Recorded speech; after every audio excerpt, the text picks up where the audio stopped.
ओम। आज की मुरली है प्रातः क्लास 25 जून 1968।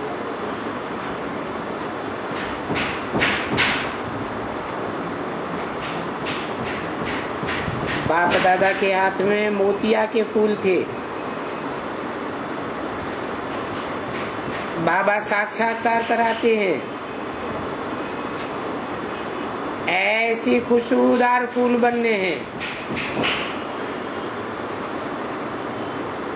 वो फूल तो जड़ होते हैं, उनकी जड़ खुशबू होती है। ये तो चैतन्य फूल हैं, तो कौन सी खुशबू की बात है? दिव्य गुणों की खुशबुओं के फूल हैं, बच्चे जानते हैं। पहले भी हम फूल बने थे जरूर।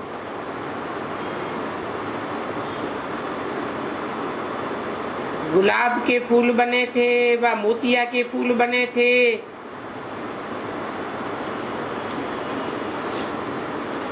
कोई हीरे जैसे भी बने थे। पहले भी बने थे, अभी भी बन रहे हैं।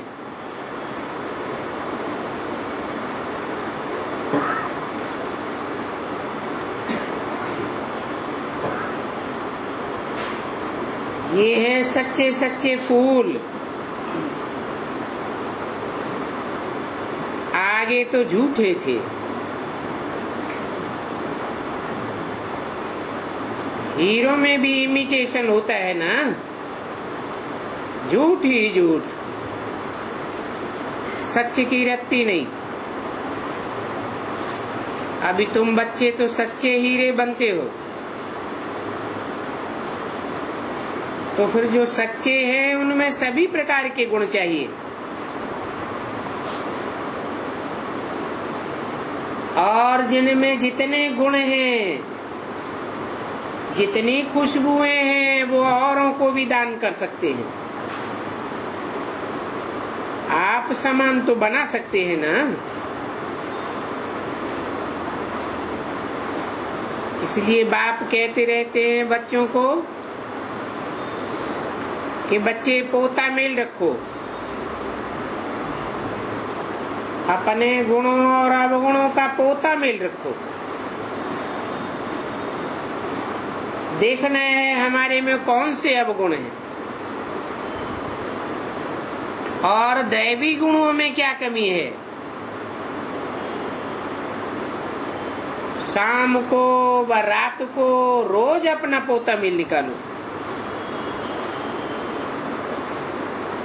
दुनियावी मनुष्यों की तो बात ही अलग है,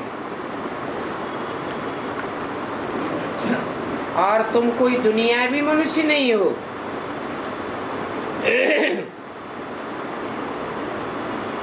तुम तो ब्राह्मण हो, ब्रह्मा की औलाद हो। दुनियावी मनुष्य कोई ब्रह्मा की औलाद थोड़े ही है।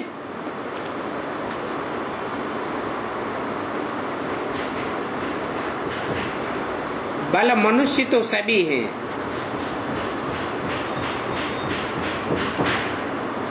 परंतु हरेक की चलन में गुणों में बहुत फर्क पड़ जाता है।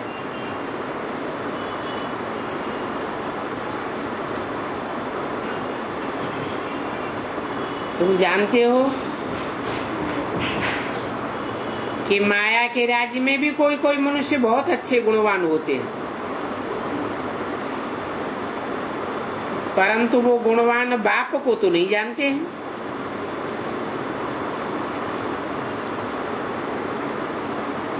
बड़े ही रिलीजियस माइंडेड नरम दिल होते हैं, क्योंकि दुनिया में तो सभी प्रकार के मनुष्य रहते हैं और मनुष्यों के गुणों की वैरायटी है।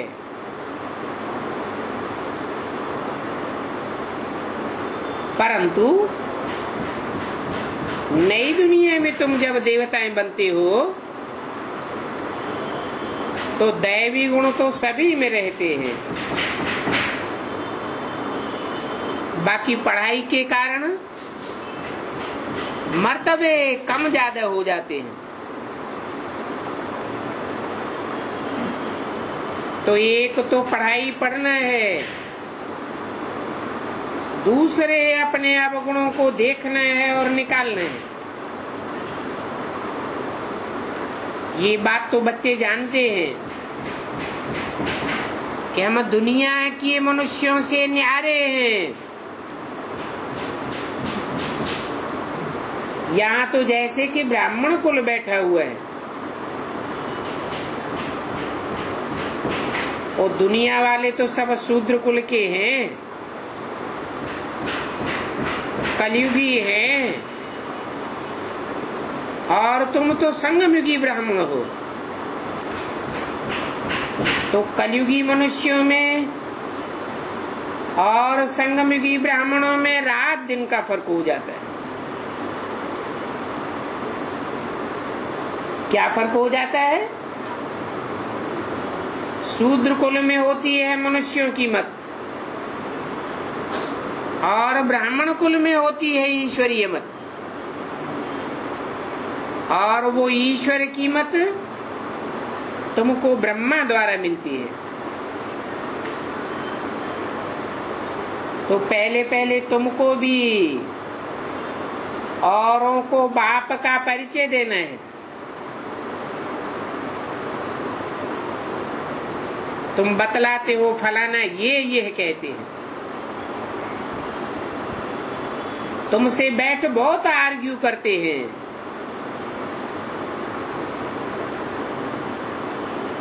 तो बाबा ने समझाया था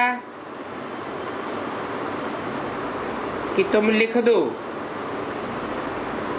हम ब्राह्मण अथवा ब्रह्मा कुमार कुमारी सिर्फ ईश्वरीय मत को मानते हैं। आर्ग्यू करने की बात ही नहीं। तो वो समझ जाएंगे कि ऊंचते ऊंच तो ईश्वर ही है, उनसे ऊंचा तो कोई होता नहीं है। कहते भी हैं ऊंचते ऊंच भगवान, तो हम उस भगवान की मत पर हैं और हम मनुष्य मत पर चलते भी नहीं हैं। हम ईश्वरीय मत पर चल करके देवता बनते हैं। मनुष्य मत पर हम जन्म जन्मांतर चले और नीचे गिरते गए। अभी हम मनुष्यों की मत छोड़ते जाते हैं। समझो बिल्कुल छोड़ ही दी है, फिर तुमसे कोई भी आर्ग्यू कर नहीं सकता। कोई कहे ये बात तुमने कहाँ से सुनी, किसने सिखलाया है? तुम कहेंगे हम तो ईश्वरीय मत पर हैं, और ईश्वर कोई प्रेरणा से पढ़ाई नहीं पढ़ाते हैं। अगर प्रेरणा से पढ़ाई पढ़ाते हो तो भगवान को इस सृष्टि पर आने की दरकार ही नहीं। ईश्वरीय प्रेरणा और ईश्वर की मत दोनों में रात दिन का फर्क हो जाता है। परंतु हमारी प्रेरणा की तो बात ही नहीं है। हम तो डायरेक्ट ईश्वरीय मत पर हैं। हर बात को वेरीफाई कराते हैं।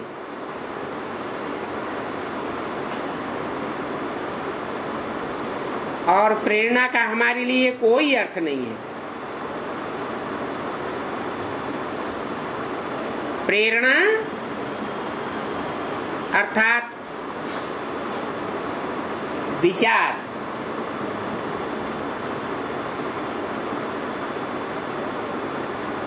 उसको वेरीफाई तो कराना पड़े। तो किससे वेरीफाई कराएंगे?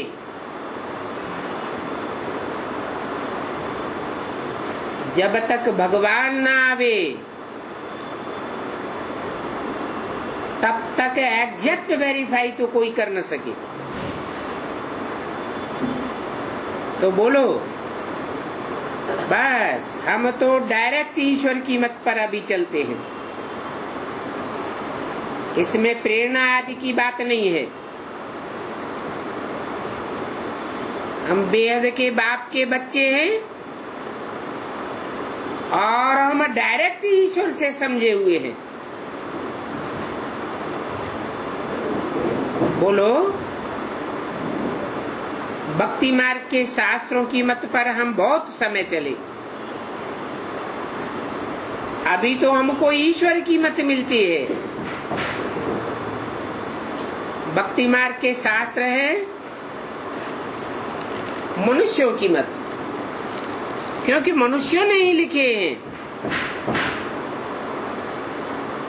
वो अलग चीज है। ये तो ज्ञान मार्ग है, जो ज्ञान भगवान बाप ही आकर के सिखाते हैं, वो ही ज्ञान का सागर है। और मनुष्य आत्माएं तो जन्म मरण के चक्र में आती रहती है, उनको तो सृष्टि के आदि मध्य अंत का कोई ज्ञान होता ही नहीं है। मनुष्य जन्म लेने के बाद पूर्व जन्मों की सारी बातें भूल जाता है, और भगवान तो गर्भ से जन्म लेते ही नहीं है, वो जन्म मरण के चक्र में आते ही नहीं है, इसलिए भूलने की तो बात ही नहीं। तुम बच्चों को तो बाप की ही महिमा करनी है। बाप ज्ञान का सागर है, जन्म मरण के चक्र से न्यारा है। तो पहले पहले ये बात बुद्धि में बिठानी है कि हम डायरेक्ट ईश्वर की मत पर हैं। अभी हम मनुष्यों की मत सुनते नहीं हैं, क्योंकि मनुष्यों की मत पर तो चलते चलते आज दुनिया का ये हाल हो गया है। अभी हमको ईश्वर ने कहा है, हियर नो इविल मत, मनुष्य मत है इविल मत। मनुष्य कहा ही उनको जाता है जिनका मन चलायमान होता है।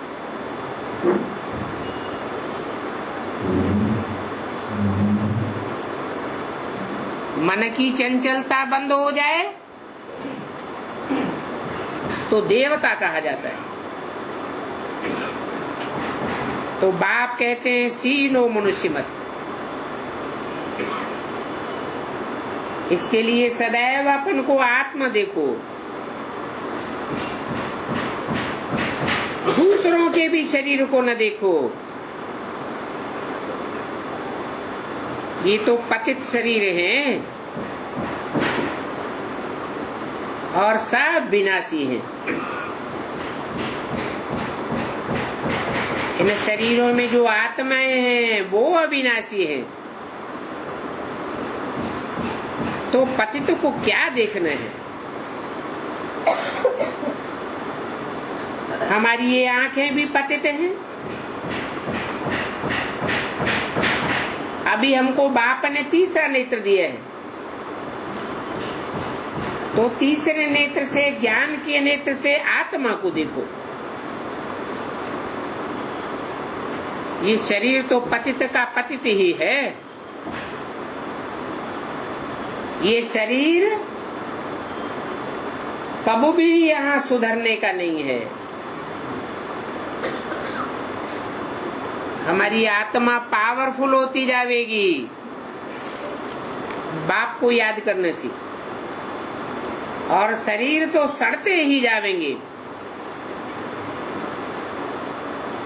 दिन प्रतिदिन सड़ते जाएंगे।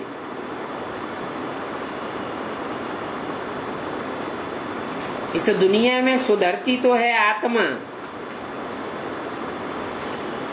आत्मा ही अविनाशी है। इसलिए बाप कहते हैं सी नो इविल, इस तामसी शरीर को भी नहीं देखना है। देह सहित जो भी देह के संबंध हैं भिन्न भिन्न प्रकार के, उन सब संबंधों को भूल जाना है। बाकी याद क्या करना है? याद करना है आत्मा को, सिर्फ आत्मा को देखो और एक परमात्मा बाप से ही सुनो और कोई की बात को कान पर न धरो। परंतु इस बात में बड़ी मेहनत है। तुम फील भी करते हो कि ये बड़ी सब्जेक्ट है। जो होशियार होंगे एक बाप के सिवाय और कोई की बात नहीं सुनेंगे। उनको पद भी फिर इतना ऊंचा मिलेगा।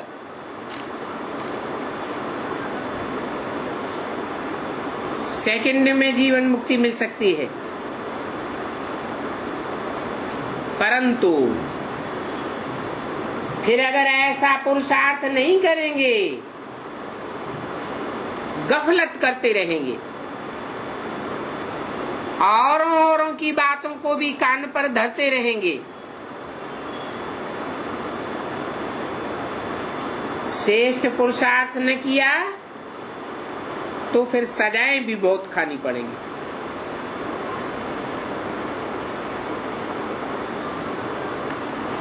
क्योंकि दुनिया की हर चीज 4 अवस्थाओं से गुजरती है।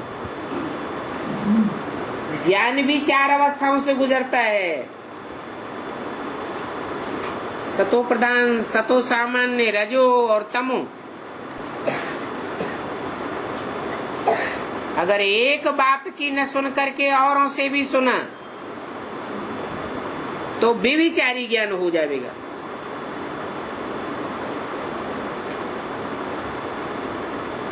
तुम बच्चे अंडों की लाठी बनते हो, बनते ही हो बाप का परिचय देने के लिए। आत्मा को तो देखा नहीं जाता है, आत्मा को तो जाना जाता है। क्योंकि ये आत्मा कितनी छोटी है और इस आकाश तत्व में मनुष्य देखो कितनी जगह लेते हैं। मनुष्यों का तो आना जाना होता है,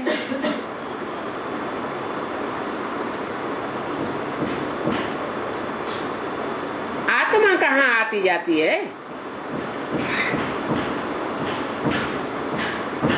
इन आत्माओं के रहने की जगह कितनी छोटी होगी, विचार की बात है।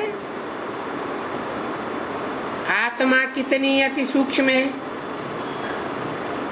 तो इन आत्माओं का झुंड कितना होगा, कितना छोटा झुंड होगा।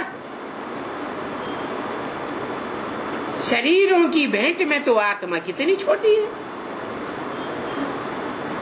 कितनी छोटी जगह लेगी। और तुम जीवात्माओं को रहने के लिए तो कितनी जगह चाहिए, बहुत जगह चाहिए।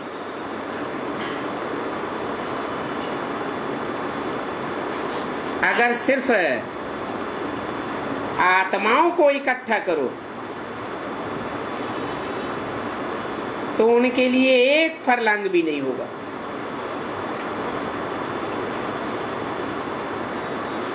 उस एक फरलांग में सब आत्माएं आ जाएंगी। तो बुद्धि से काम लिया जाता है। अभी तुम बच्चे विशाल बुद्धि बन रहे हो।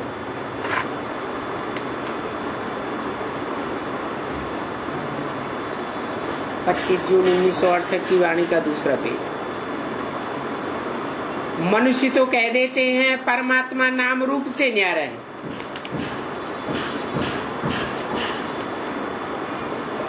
अब नाम रूप से न्यारा है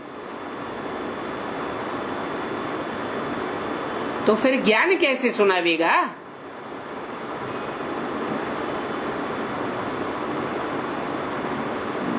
ज्ञान के बिना तो गति सदगति भी नहीं हो सकती।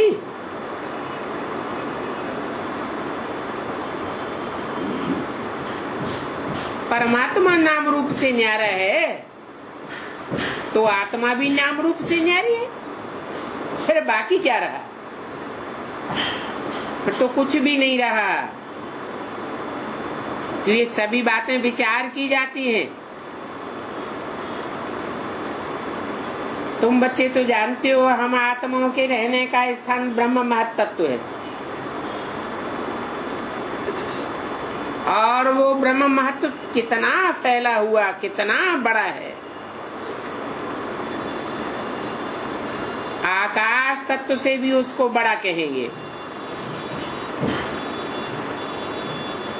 इस आकाश तत्व का भी अंत नहीं कोई पाते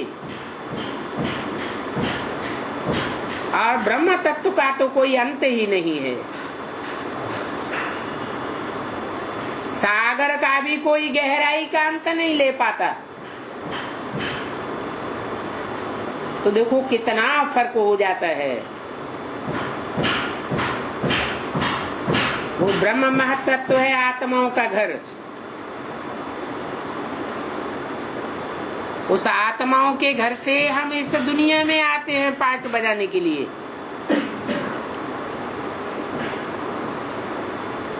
तो हम आत्माओं को कितना बड़ा शरीर मिलता है, कितनी कर्मेंद्रियां हैं और उन कर्मेंद्रियों से क्या क्या करते रहते हैं। इन बातों पर विचार करने से भी बाप याद आता है, क्योंकि बाबा सभी बातें नई दुनिया के लिए समझाते हैं और फिर बताने वाला भी नया बाप है। नया नया ज्ञान देते हैं और नई दुनिया की स्थापना करते हैं।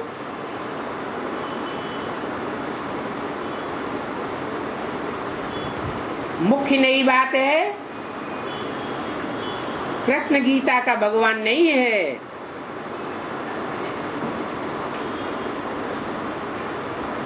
गीता का भगवान वो एक ही निराकार परम ब्रह्म परमेश्वर है। ईश्वर कहा जाता है तो जरूर कभी ईश अर्थात शासन किया होगा ना। और उसका शासन मनुष्यों के शासन की तरह नहीं है, जोर जबरदस्ती वाला नहीं है। वो तो प्यार का सागर है।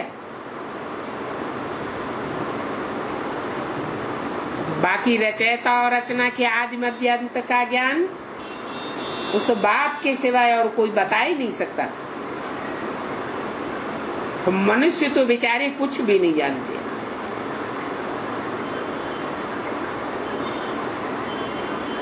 तुम तो कहेंगे कि वह मनुष्य राजयोग का अक्षर भी नहीं जानते हैं। तो पहले पहले ये बताना है कि तुमको ये बातें कौन समझाता है। मनुष्य तो कोई इन बातों को जानते ही नहीं है। न जानने के कारण सबसे रहम मांगते रहते हैं। अब रहम दिल तो सदा काल का एक बाप ही है।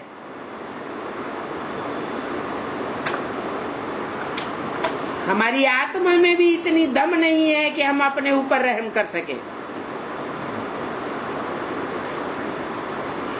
रहम करने का तरीका जानते ही नहीं। अभी तुम बच्चों को तो बहुत ताकत मिलती है।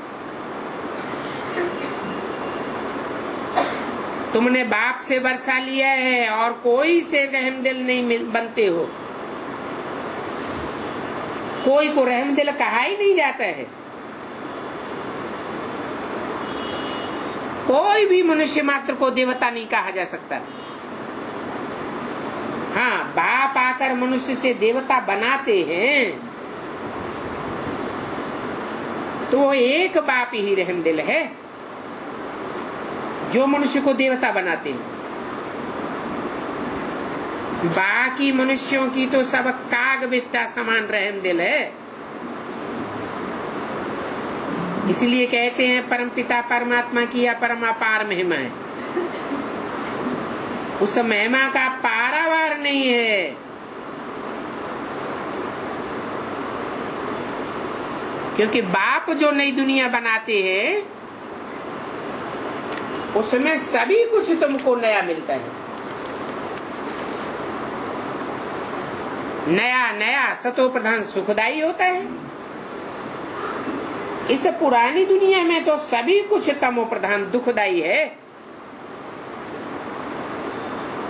मनुष्य, पशु, पक्षी, कीड़े मकोड़े सब तमो प्रधान बने पड़े। नई दुनिया में तो दुखदायी चीज कोई भी नहीं होगी। तो बाप ने समझाया तुम ऊंचते ऊंचे बनते हो।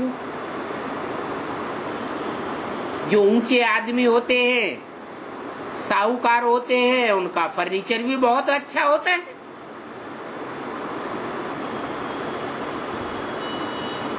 तो नई दुनिया में जो ऊंचते ऊंचे देवताएं होते हैं उनकी हर चीज ऊंची होती है।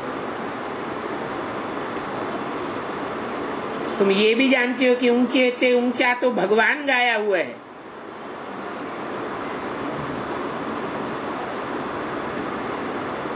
वो भगवान है आत्माओं का बाप।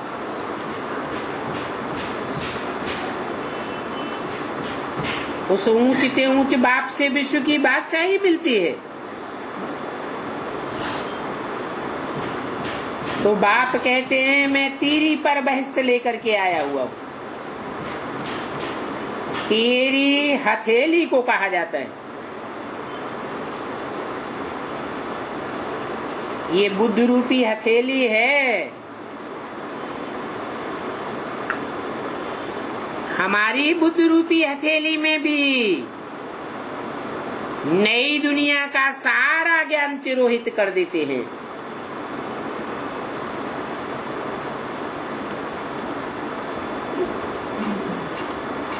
वो साधु संत आदि तो तीरी से कैंसर निकालते हैं।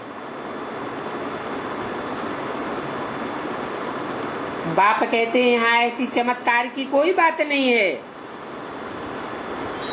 यहाँ तो पढ़ाई की बात है और ये सच्ची रियल पढ़ाई है। तुम समझते भी हो कि हम पढ़ाई पढ़ रहे हैं और पढ़ाई पढ़ने के लिए पाठशाला में जाते हैं।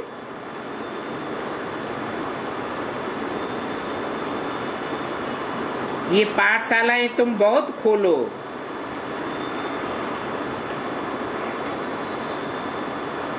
तो लोग तुम्हारी एक्टिविटी को देखें। कोई उल्टी चलन चलते हैं तो नाम बदनाम कर देते हैं।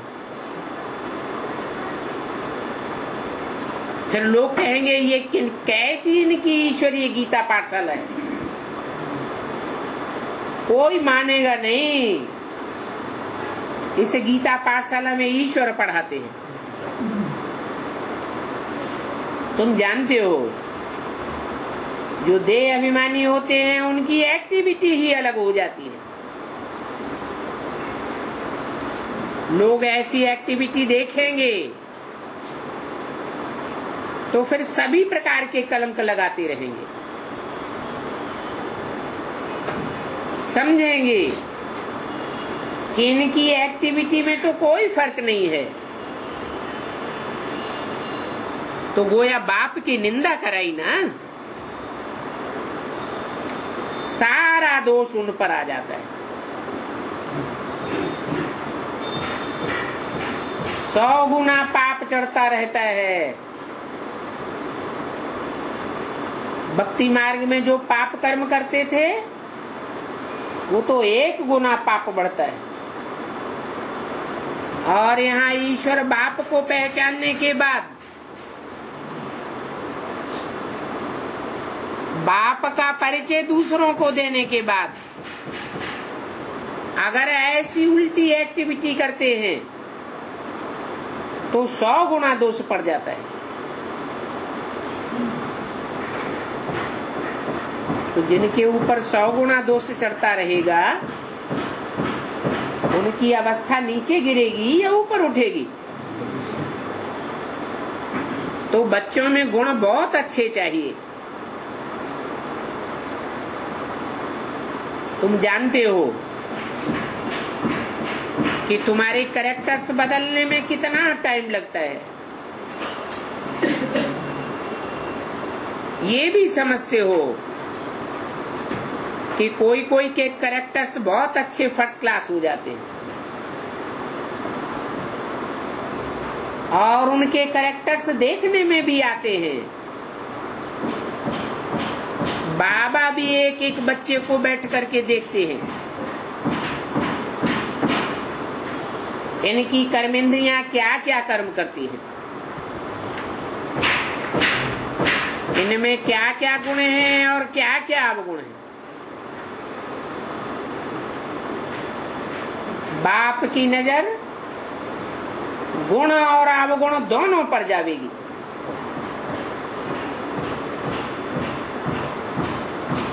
देखते हैं इनमें क्या क्या खामियां हैं।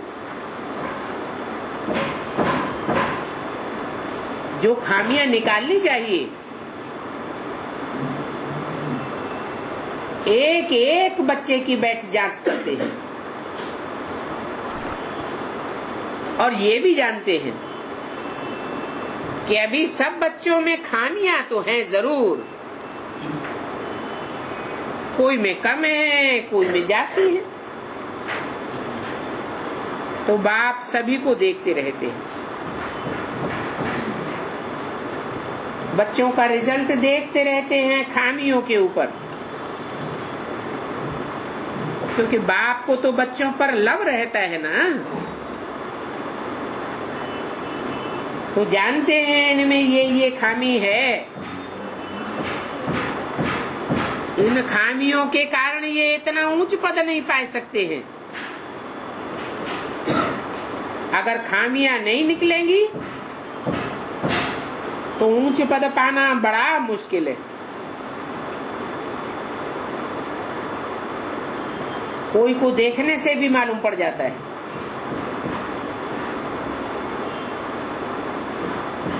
कोई गड़बड़ होगी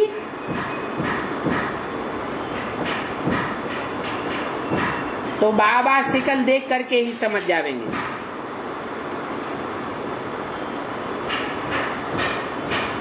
ये तो जानते हैं अभी टाइम पड़ा है, बाकी खामियां तो निकालनी है ना। बाप की बच्चों पर उम्मीद रहती है कि ये बच्चे आज नहीं तो कल सुधर ही जाएंगे।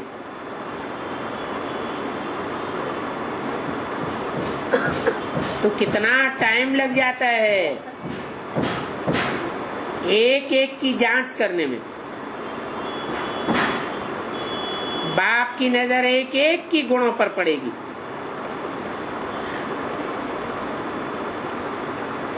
पूछेंगे तुम्हारे में कोई अवगुण तो नहीं है? कोई कोई तो बाबा के आगे सच बताई देते हैं, फिर कोई कोई को बहुत देह भान आ जाता है।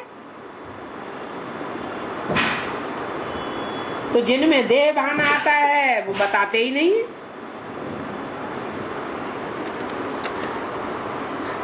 बाप तो कहते हैं आप ही जो करे सो देवता, और कहने से करे सो मनुष्य, और अगर कहने से भी न कहे करे तो गधा। इसलिए रावण के सर के ऊपर गधा भी दिखाते हैं। तो बाबा कहते रहते हैं जो भी खामियां हैं इस जन्म की, वो सब खामियां बाबा के आगे वर्णन करो, कोई तो आप ही बतावेंगे। परंतु बाबा तो सभी को कह देते हैं कि खामियां सर्जन को बतानी चाहिए। शरीर की बीमारी बताने की बात नहीं कर रहे हैं। ये तो शरीर का कर्म भोग, पूर्व जन्मों का हिसाब किताब चलता ही रहता है, परंतु अंदर की बीमारी बतानी है।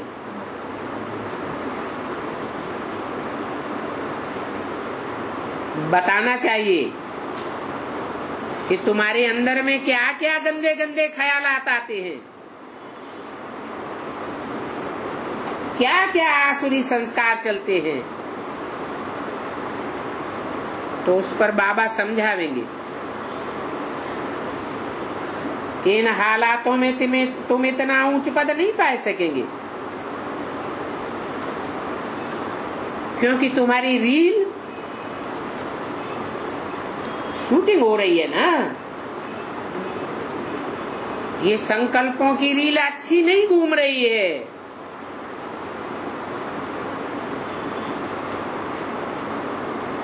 ऐसे फिर बाबा की बहुत निंदा कराते हैं। जब तक अवगुण न निकले मनुष्यों को शक पड़ता है कि ये कहते हैं हमको भगवान पढ़ाते हैं।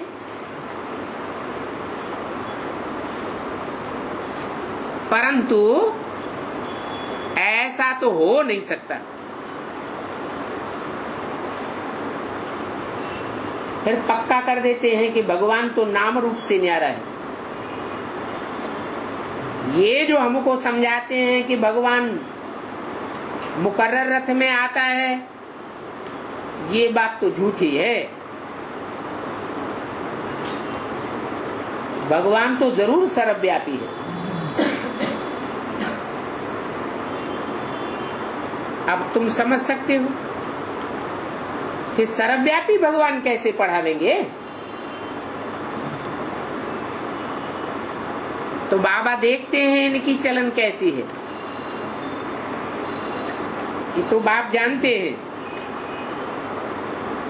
कि तुम्हारे में कैसे फर्स्ट क्लास गुण होने चाहिए।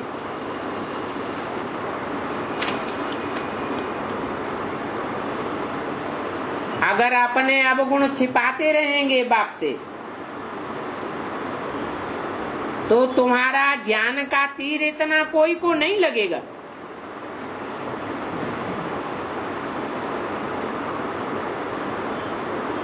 तुम्हारे तीर में वो कशिश नहीं होगी।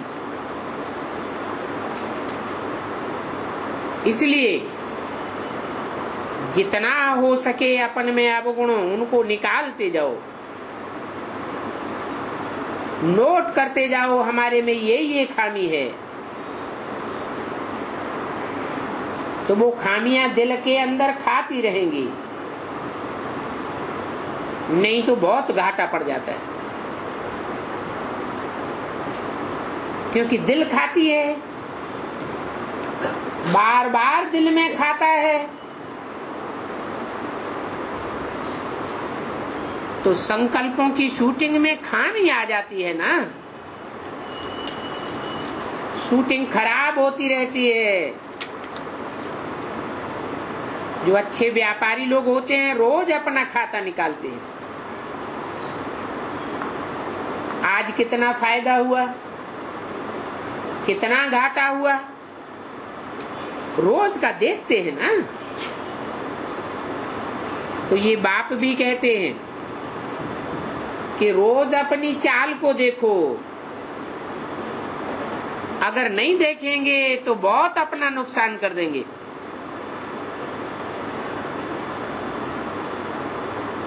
अपना भी नुकसान करेंगे और बाप की भी पत गवावेंगे। इसलिए भक्ति मार्ग में भी कहते हैं सदगुरु निंदक ठौर न पावे। परंतु भक्ति मार्ग में तो सदगुरु कोई को मिलता ही नहीं है, और उन भक्ति मार्ग के गुरुओं के पास कौन सी ठौर है। वो तो खुद ही अपना घर घाट छोड़ जाते हैं, जंगल में चले जाते हैं। ये तो भगवान बाप इस सृष्टि पर जब आते हैं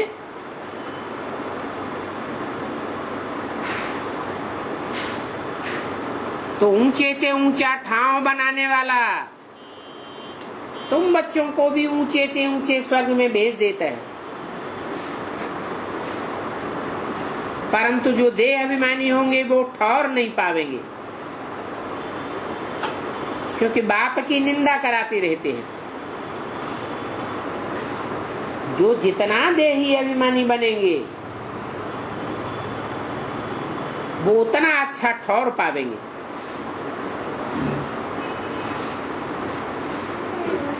बाप के घर में भी ऊंच पद मिलेगा,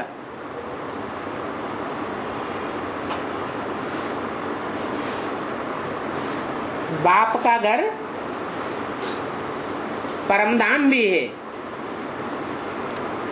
और इस सृष्टि पर भी तुम बच्चे परमधाम उतार लेते हो।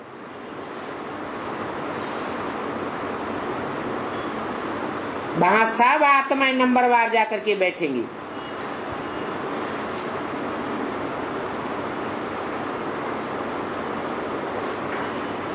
तो देही अभिमानी बनने के लिए बहुत पुरुषार्थ करना है। दिन प्रतिदिन बच्चे सुधरते जाते हैं, परंतु देह अभिमानी से जो कर्तव्य होते हैं उनको काटते रहना है। जानते हो कि देह अभिमान में आने से पाप जरूर होते हैं, इसलिए देही अभिमानी बनते रहो।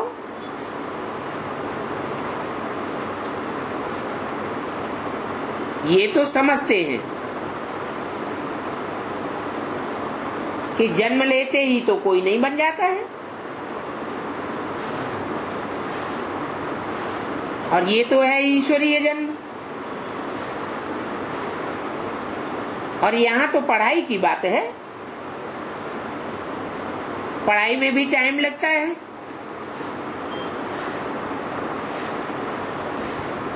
तुमको 40-50 वर्ष लग जाते हैं पढ़ाई पढ़ने में।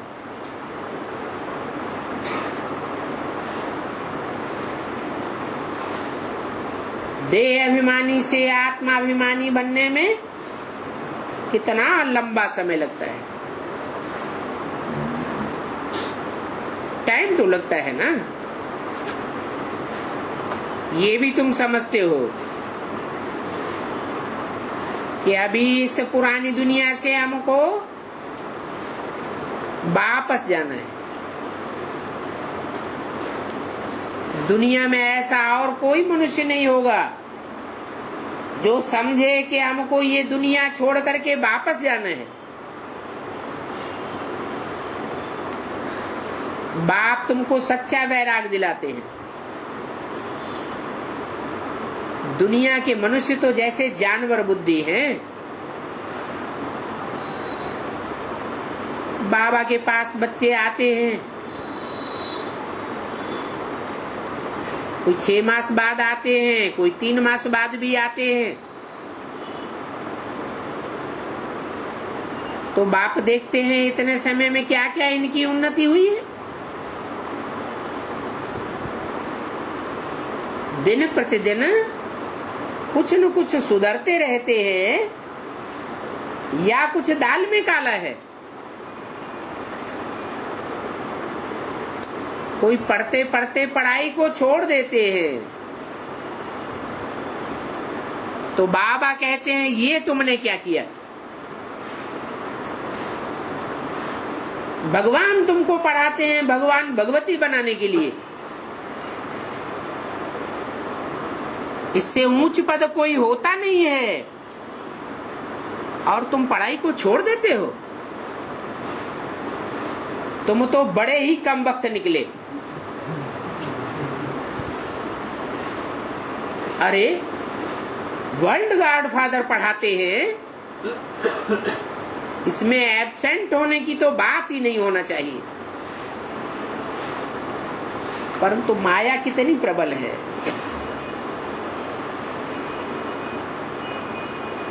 फर्स्ट क्लास ऊंचे ऊंचे पढ़ाई से तुम्हारा मुंह मोड़ देती है।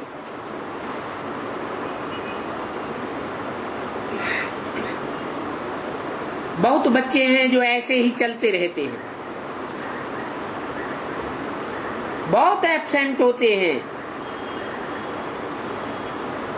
फिर पढ़ाई को पूरा ही लात मार देते हैं।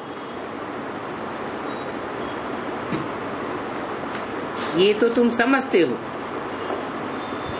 हमारा अभी मुंह है स्वर्ग की तरफ, और लात है नरक की तरफ,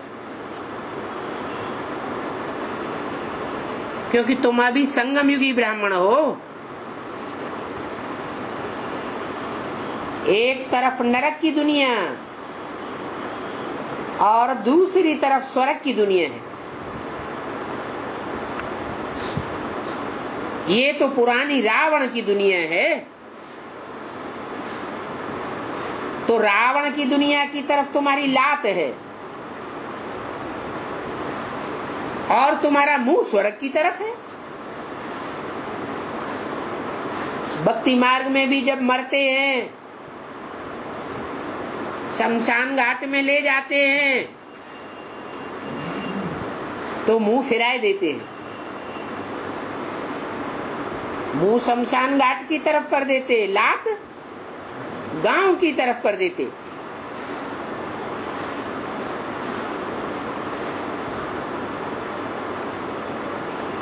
तो इन भक्ति मार्ग की बातों में तुम बच्चों का अच्छा मंथन भी चलना चाहिए कि ऐसा क्यों करते हैं। अभी तुम तो जानते हो कि हम शांति धाम सुख धाम जरूर जाएंगे। बच्चों को ये याद रखना पड़े, टाइम तो बहुत थोड़ा है, और फिर कल शरीर छोड़ जावे तो कोई बड़ी बात नहीं है। शरीर छोड़ा और बाप की याद न हुई तो अंतकाल जो स्त्री सुमिरे बल बल योनि मिले।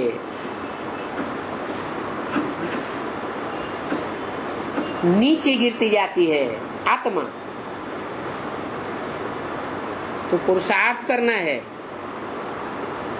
इसलिए बाप समझाते तो बहुत हैं, बहुत मेहनत करनी है अपने साथ। और समझाने वाला बाप गुप्त है,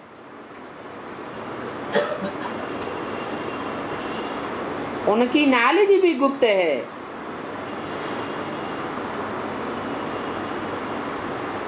तो ये भी जानते हैं कल पहले जिसने जितना पुरुषार्थ किया है वो ही कर रहे हैं ड्रामा अनुसार। और बाप भी कल पहले मिसल समझाते रहते हैं। इशारे की पढ़ाई है, जो देव आत्माएं हैं उनके ही पल्ले पड़ती है। इस पढ़ने में कोई फर्क नहीं पड़ सकता। बाप समझाते हैं कि बाप को याद करते रहो तो तुम्हारे विकर्म विनाश हो जाए। इतनी ही याद करो जो अंत में सजाएं न खानी पड़े।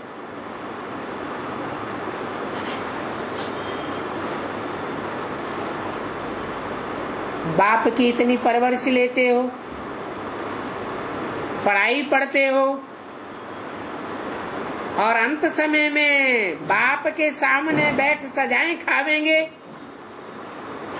तो बाप क्या कहेंगे? तुमने साक्षात्कार भी किए हैं।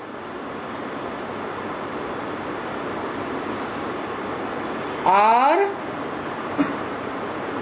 सजाएं खाते समय भी साक्षात्कार कराते जावेंगे।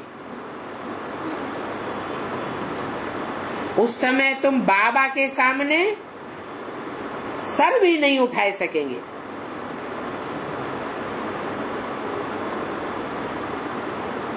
इन द्वारा बाप पढ़ाते हैं।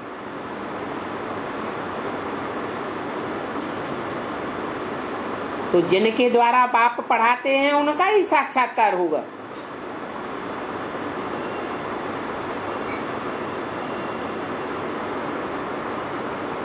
इन द्वारा ही समझाते हैं। कहते हैं तुमने ये किया है।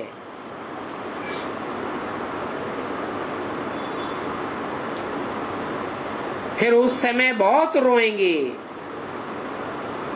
बहुत चिल्लावेंगे, बहुत अफसोस भी करना पड़ेगा।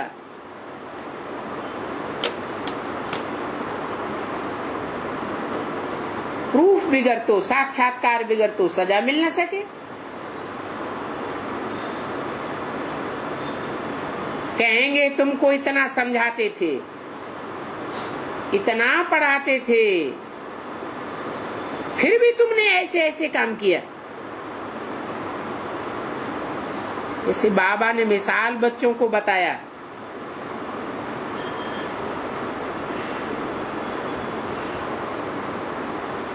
बच्चों की मत पर बच्चियों को काम कटारी पर बिठाए कत्लेआम करवाई दिया।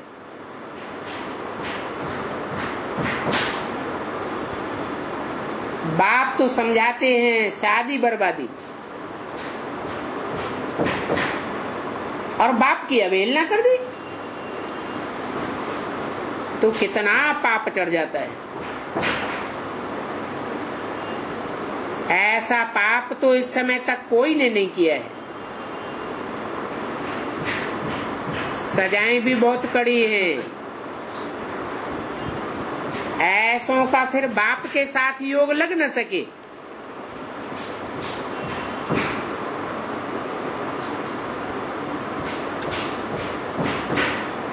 तुम भी इन बातों को समझते हो कि रावण संप्रदाय की मत पर हमने कितने पाप किए हैं। लोकलाज में आकर के बच्चों की शादियां कराते हैं ना। बच्चियां शादी नहीं करना चाहती हैं तो भी जबरियन उनकी शादी कराते। तो रावण मत पर शादी कराई ना। पूज्य से पुजारी बन पड़ते हैं। तुम 63 जन्म बाप को सर्वव्यापी कहते आए हो।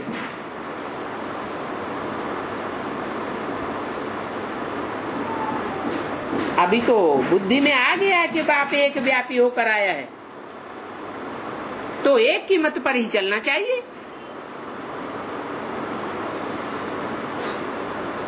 और मनुष्यों की मत पर क्यों चलना चाहिए? ये तो बाप की तुम पहले नंबर की इंसल्ट कर देते हो।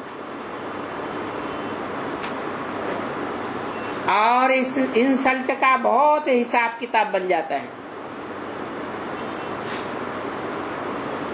तो बाप डोरापा देते हैं कि तुमने अपने आप को कैसे चमाट मारी है।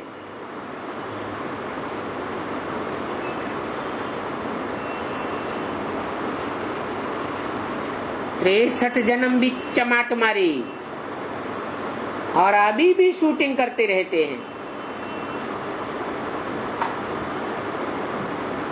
हिंदू तो कोई धर्म है नहीं। कितने बेसमझ बन पड़े हैं। ये भी जानते हो कि भारतवासी ही कितना गिरे हैं।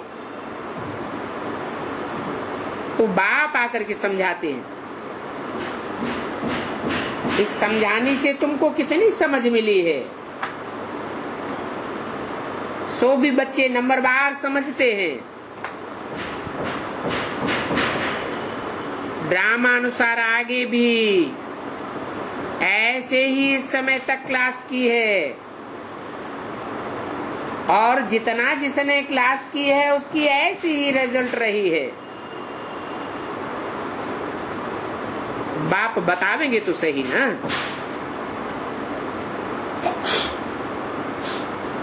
तो बच्चे अभी अपनी उन्नति का करते रहो, देह अभिमान छोड़ते रहो। माया ऐसी है जो देही अभिमानी बनने नहीं देती। ये बड़ी कड़ी सब्जेक्ट है। क्या देही अभिमानी बनने की, अपन को आत्मा समझने की और दूसरों को भी आत्मिक रूप में देखने की।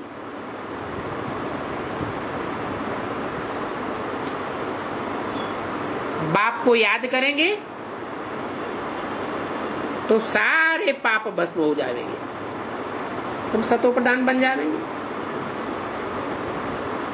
कितनी फर्स्ट क्लास सीधी बात है।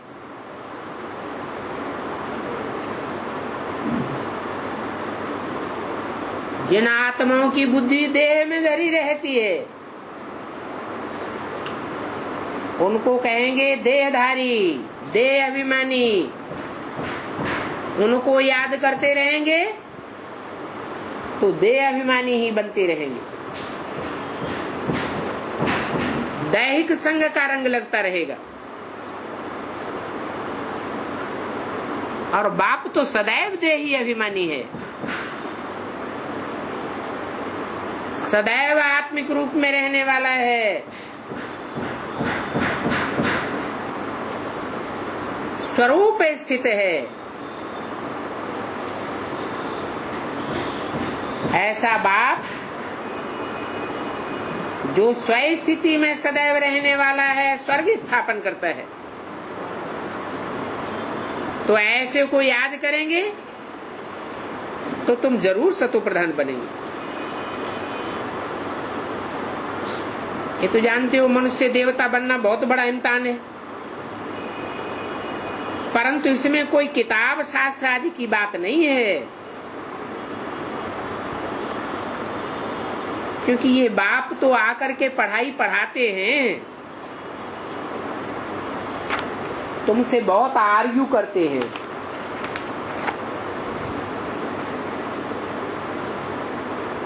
तो तुमको बोलना चाहिए कि तुम किसकी मत पर बात करते हो। 25 जून 1968 की वाणी का चौथा पेज। मनुष्य सब चलते हैं मनुष्यों की मत पर। मनुष्य तो मन चले होते हैं।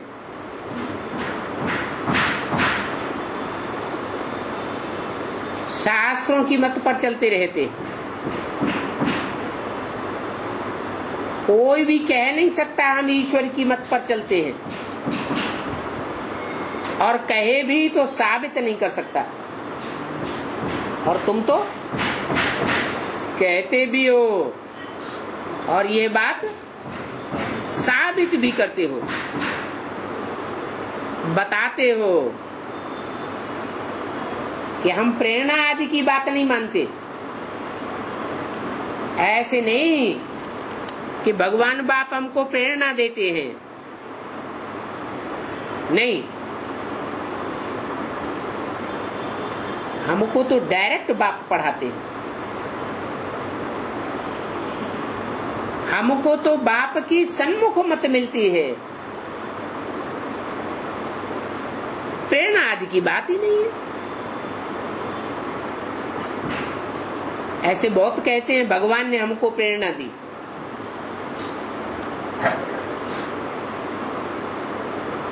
भगवान हमारे अंदर को जानते हैं। कोई कोई बच्चे भी हैं जो बाबा से कहते हैं कि आप तो सभी कुछ जानते हो।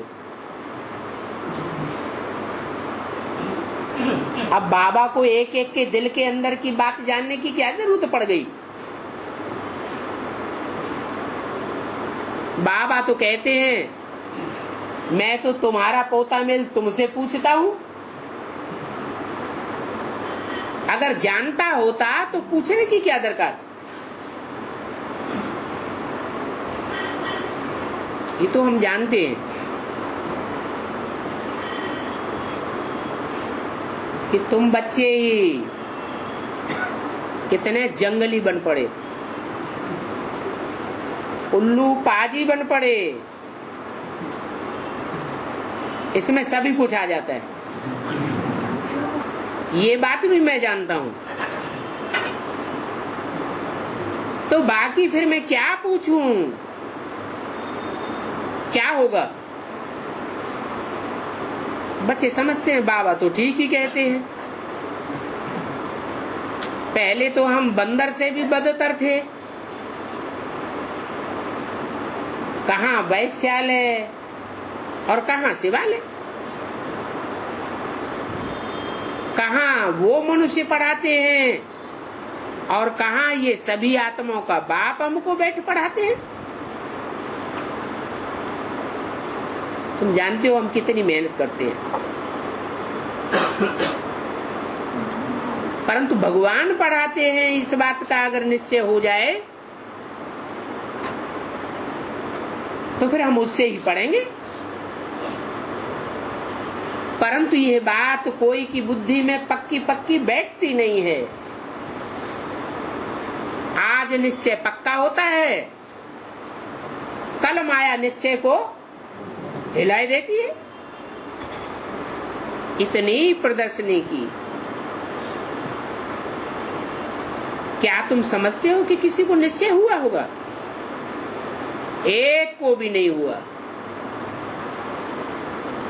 भगवान पढ़ाते हैं, ये किसको भी निश्चय नहीं हुआ। अच्छा समझो किसी को निश्चय भी हो,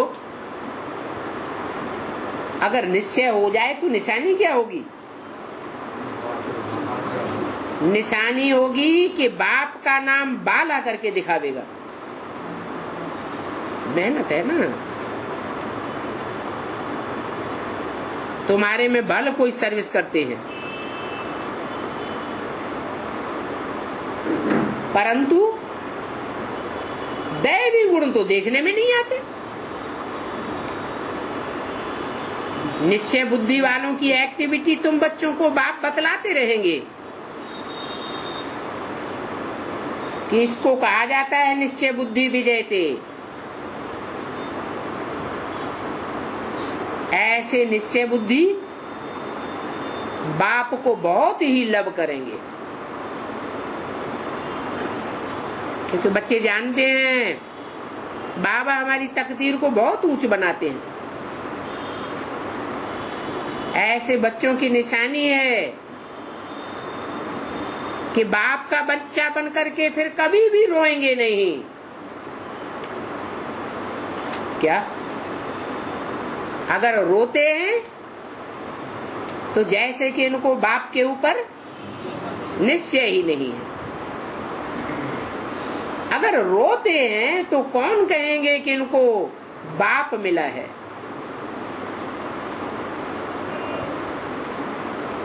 राजाओं के बच्चे भी रोते हैं, तुम तो ईश्वर के बच्चे हो जो राजाओं का भी राजा बनाने वाला है। और देवताएं तो कब रोते ही नहीं हैं।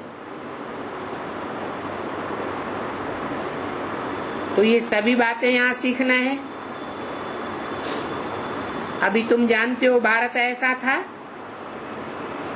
कि कब अकाले मृत्यु नहीं होती थी। उसका नाम ही है अमरपुरी। तो बाप आकर के काल पर जीत पहनाते हैं। वहां नई दुनिया में कोई को भी काल का डर नहीं होगा। यहाँ तो कितना डरते हैं। तुम्हारी जब वो अवस्था हो जाएगी तो तुम खुशी खुशी शरीर छोड़ेंगे। बस अभी तो हम जाते हैं, परंतु ऐसी अवस्था पिछाड़ी को होगी।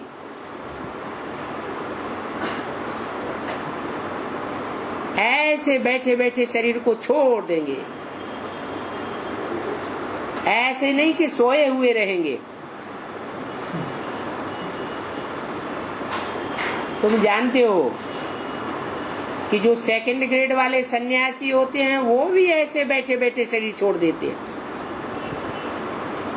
परंतु वो तो फिर भी पुनर्जन्म में आते हैं और इसी पुरानी दुनिया में आकर के जन्म लेते हैं। उनके शिष्य लोग तो समझते हैं कि ज्योति ज्योति में समा गया, ब्रह्मलीन हो गया। बाबा का देखा हुआ है कि कैसे सन्यासी बैठे बैठे शरीर छोड़ देते हैं। बड़ा ही शांत वायुमंडल हो जाता है। तो हम भी बाबा के पास जावेंगे, ऐसे ही बैठे बैठे शरीर छोड़ेंगे। पास विधानर तब कहा जाता है जब अपनी स्वेच्छा से शरीर छोड़ दे। उनकी नूद ही ऐसी होती है, बड़ी खुशी से, जैसे सजनी साजन के पास अंदरूनी खुशी से जाती है।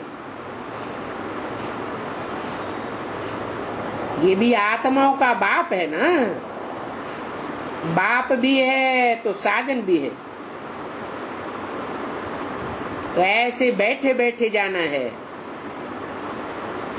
ये मोस्ट बिलीवेड माशूक है। ऐसे जब शरीर छोड़ेंगे तो तुमको बहुत प्राइज मिलेगा।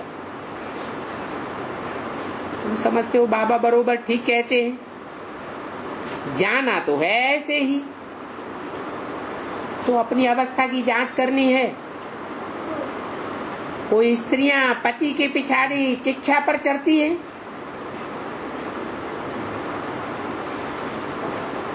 वो कितनी निडर होती हैं। उनको शिक्षा पर चढ़ने से कोई रोक भी नहीं सकता। फिर अगले जन्म में जाकर अपने पति से मिलती है, मनोकामना पूरी हो जाती है। परंतु वो तो एक जन्म के लिए है। आगे ऐसी सती स्त्रियों का बहुत गायन था। पति में मोह बहुत रहता था, फिर भी सती होने के बाद भी विकारी दुनिया में जाकर मिलते हैं। परंतु सतयुग में तो ऐसी बातें होती नहीं। तो बाप समझाते हैं कि बाप के पास जाने के लिए ऐसी निर्भय अवस्था चाहिए। पतियों के पति के पास जाने के लिए भी ऐसी ही स्टेज चाहिए। ये भी जानते हो सतयुग में विधवा आदि अक्षर तो छीछी होते ही नहीं है। वो अवस्था जमाने के लिए अभी टाइम पड़ा है। जब लड़ाई का टाइम फाइनल आ जाता है तब वह अवस्था कंप्लीट जम जाती है। तो जानते हो कलयुग से फिर सतयुग कैसे आना चाहिए। बाकी तो सभी अपने घर चले जाते हैं। आत्मा कहती है हम जाते हैं अपने स्वीट होम खुशी से। तो जानते हो पुरुषार्थ करने से क्या नहीं हो सकता है। वो तो पिछाड़ी के समय ऐसी आत्मिक स्थिति वालों को ऐसी प्रेरणा आती है। हमको अभी जाना है।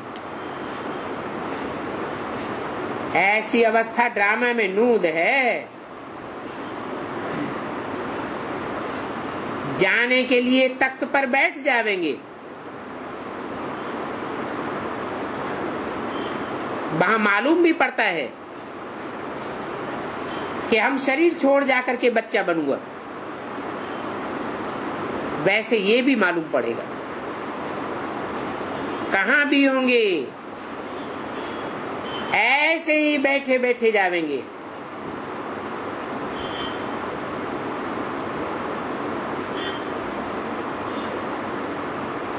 रास्ता चलते चलते थोड़े ही शरीर छोड़ देंगे। बड़ी मीठी अवस्था चाहिए। दिन प्रतिदिन तुम बच्चों को बहुत खुशी होती रहेगी। उस समय गाया जाता है मिरुआ मौत मलू का शिकार। मिरवा जानवर को कहा जाता है। जो जानवर बुद्धि है, जो भगवान बाप को नहीं पहचान पाते, उनकी मौत होती रहेगी। और तुम बच्चे तो शिकारी बन करके शिकार करते रहेंगे। शिकारी को जब शिकार मिलता है तो कितना खुश होता है। ये शंकराचार्य तो सच कहते हैं। ये ब्रह्मा कुमार कुमारियां हिंदू धर्म का नाश चाहती हैं, परंतु कैसे विनाश चाहती हैं, फिर क्या होगा, ये बात थोड़ी समझ सकते हैं। अच्छा, मीठे मीठे सिकीले बच्चों को रूहानी बाप दादा का याद प्यार गुड मॉर्निंग।